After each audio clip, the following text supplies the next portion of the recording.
Hello dear students, आज हम mega sporogenesis को देखेंगे। मेगा स्पोरोजेनेसिस का मतलब होता है मेगा स्पोर का formation from the megaspore mother cell.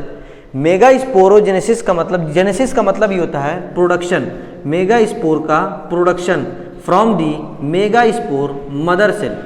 Megaspore mother cell से मेगा स्पोर का बनना मेगा स्पोरोजेनेसिस कहलाता है। अच्छा, बायोलॉजी में मेगा बोलते हैं या मैक्रो, वही मैक्रो या मेगा बोलते हैं फीमेल को, जबकि माइक्रो बोलते हैं मेल को, यानी ये फीमेल के बारे में ही हम पढ़ने जा रहे हैं। ये मेगा स्पोरोजेनेसिस कैसे होती है इसको हम देखते हैं। जो हमारा न्यूक्लियस होता है, न्यूक्लियस के पास माइक्रोपाइलर एंड में एक बड़ा सा सेल हो जाता है, न्यूक्लियर मास ऑफ सेल है, लेकिन उसके माइक्रोपाइलर एंड पे ये एक बड़ा सा सेल डिफरेंशिएट होकर बड़ा सा सेल बनता है, जिसको हम लोग बोलते हैं megaspore mother cell, MMC, megaspore mother cell, या इसको हम लोग बोलते हैं मेगा स्पोरोसाइट या प्रीकर्सर सेल, जिसकी प्लॉइडी होती है 2n, यानी नंबर ऑफ क्रोमोसोम होते हैं सेट में, डबल होते हैं, पेयर में होते हैं। ठीक है, एमएमसी जो है ये क्या करती है, इसमें होता है मियोटिक डिवीजन। मियोटिक डिवीजन जब भी होता है तो क्रोमोसोम का नंबर घट जाता है, जस्ट हाफ हो जाता है। इसमें होती है मियोसिस, इसमें होती है मियोसिस, तो बनते हैं 4 mega spore mother, 4 mega spore बनते हैं जब इसमें होती है मियोसिस। इसमें जब मियोसिस होती है तो 4 मेगा स्पोर बनते हैं। इसी प्रोसेस को हम लोग कहते हैं मेगा स्पोरोजेनेसिस।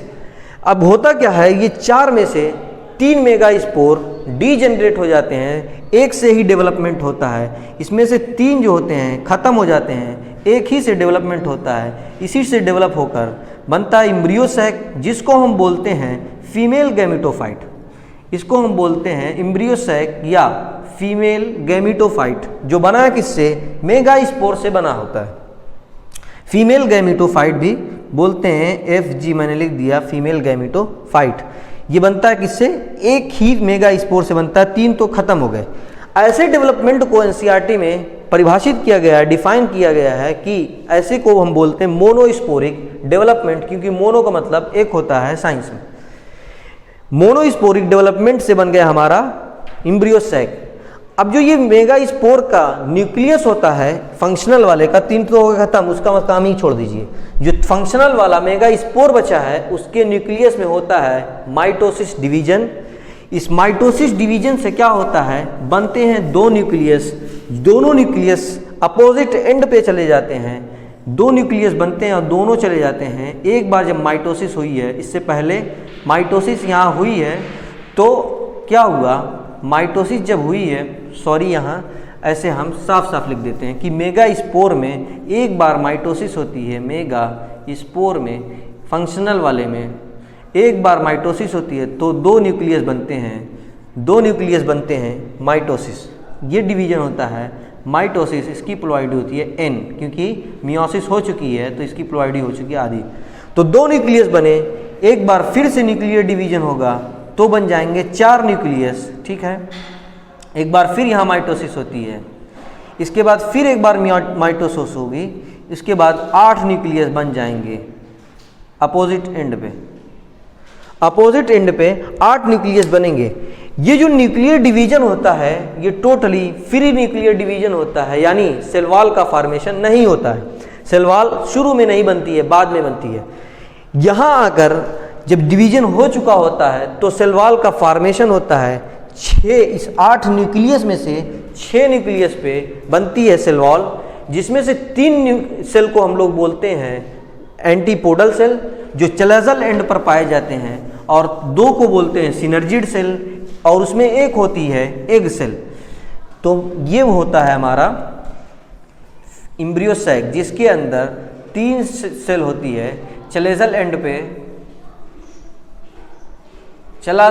पे होती है 3 एंटीपोडल सेल होती है 3 चलाजल एंड पे। आप चलाजल एंड को ऊपर नीचे कहीं भी दिखा दीजिए, वो फोटो स्ट्रक्चर से नहीं मतलब, लेकिन चलाजल एंड हमेशा बेस पे होगा। हमने उल्टा बना दिया, कोई दिक्कत नहीं, ठीक है। जबकि जो माइक्रोपाइलर एंड होता है उस पे होते हैं यहाँ 2 सेल, उसके पीछे भी एक सेल होता है, इसको हम लोग बोलते हैं एग सेल, इसको बोलते हैं एग सेल। जबकि ये दोनों जो होते हैं उसको हम लोग बोलते हैं सिनर्जिड सेल, इसको बोलते हैं सिनर्जिड सेल। 2 होती है एग सेल, एक होता है, ये दोनों मिलकर बना देते हैं एग एपरेटस। ये दोनों मिलकर क्या बना देते हैं? Egg apparatus. ये दोनों मिलकर बनाते हैं एग एपरेटस।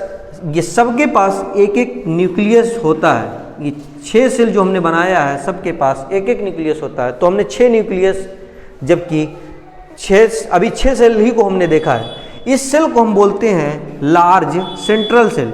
सेंट्रल सेल बोलते हैं large central cell, large central cell. यानी हमने अब 7 सेल देख लिया। 3 हो गए एंटीपोडल सेल, ये भी एक ही होती है। 3 एंटीपोडल, एक एग सेल 4, 2 सिनर्जिड 6 और एक सेंट्रल सेल 7। सेंट्रल सेल के पास 2 पोलर न्यूक्लियस होते हैं, 2 पोलर न्यूक्लियस होते हैं। इसको हम लोग बोलते हैं पोलर न्यूक्लियस, पोलर न्यूक्लियाई या न्यूक्लियस, पोलर न्यूक्लियाई। अच्छा, इसके बाद क्या होता है? ये हमारा ऑर्गेनाइजेशन हो गया फीमेल गैमेटोफाइट या एम्ब्रियोसैक का। इस सिनर्जिड के अंदर कुछ सेलुलर थिकनिंग होती है, यानी सेल थिक होते हैं, जिसको हम लोग बोलते हैं, दोनों के अंदर सेलुलर थिकनिंग होती है, जिसको हम लोग बोलते हैं फिल्लीफॉर्म एपरेटस, फिल्लीफॉर्म एपरेटस। इस फिल्लीफॉर्म, इसको बोलते हैं फिल्लीफॉर्म एपरेटस। फिल्लीफॉर्म एपरेटस का एक फंक्शन आपसे कई बार पूछा गया है, एनसीईआरटी में लिखा हुआ है। ये गाइड करता है पॉलन ट्यूब की एंट्री को। ये गाइड करता है entry, guide the entry of pollen tube, guide the entry of pollen tube. Pollen tube की एंट्री को ये गाइड करता है। तो आज हमने देखा कि इस सेल के अंदर जो लार्ज सेंट्रल सेल है उसके अंदर 6 सेल, एक सेंट्रल सेल, 7 सेल टोटल, जबकि 8 न्यूक्लियस होते हैं। यानी आखिर में 7 सेल्ड 8 न्यूक्लिएट कंडीशन होती हैं। 7 सेल्ड 8 न्यूक्लिएट कंडीशन होती हैं। आप गिन सकते हैं बिल्कुल आसानी से। 3 हो गई एंटीपोडल सेल, 1 हो गए एग सेल, 2 हो गया सिनर्जी सेल, हो गए 6 सेल।